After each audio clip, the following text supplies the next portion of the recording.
मेरे भाई ने बात की जनरल फैज की। जनरल फैज को हमें विरासत में तो नहीं मिला था, इसी इदारे का जनरल था। अपना इदारा ठीक करो, फिर अपना इदारा ठीक करो। हम कोई विरासत में तो नहीं लेकर आए थे जनरल फैज को।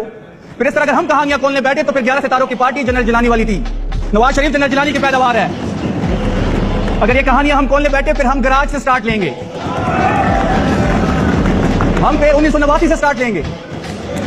फिर हम ये भी बताएंगे कि कौन अटक के किले में बंद होकर माफिया मांग रहा था, उस मुल्क से भाग रहा था। और मेरा लीडर और उसकी बेगम बुशरा बीबी चट्टान की तरह खड़े हैं सिस्टम के खिलाफ। हमें ना बताया जाए, हमें ना दर्ज दिया जाए जमहूरियत का। हमें पता है कि आप कैसे बैठे हैं। फॉर्म 47 वाले हमें जमहूरियत का दर्ज देंगे। इनको शर्म नहीं आती कि एक फॉर्म 47 की वजीर आजम का कोऑर्डिनेटर होकर जाली वजीर आजम का जाली कोऑर्डिनेटर दर्ज देगा मुझे। आप इस सूबे की बात करते हैं, सूबे के स्टेक होल्डर इमरान खान और तहरीक इंसाफ है और आप लोग हैं।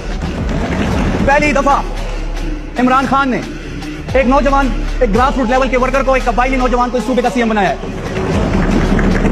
हमसे ज्यादा किसको पता है कि जो गुजरती है हमारे ऊपर गुजरती है। वादी तिरा में जो हुआ, जो अफगानिस्तान के बॉर्डर के साथ हो रहा है, जो कटलंग में हुआ, रोज हमारे लोग मारे जाते हैं। इनको क्या पता। ये तो इस्लामाबाद के एक बंद हाल में टाई सूट पहन के, इस्लामाबाद के एक हाल में टाई सूट पहन के, टीसी लगा के मेरे कबाइल के फैसले आप करेंगे, मेरे यहाँ के खैबर पख्तूनख्वा के फैसले आप करेंगे, यहाँ के फैसले सीएम सोहेल अफरीदी करेगा, इमरान खान करेगा, यहाँ का नौजवान करेगा। किसी को कोई इख्तियार नहीं है कि वो मेरे फैसले इस्लामाबाद में करे। मेरे फैसले कबाइल के मशरान करेंगे, मेरे फैसले खैबर पख्तूनख्वा के नौजवान करेंगे, मेरे फैसले खैबर पख्तूनख्वा की असेंबली करेगी और मेरे फैसले जो है इंशाल्लाह वो इमरान खान करेगा।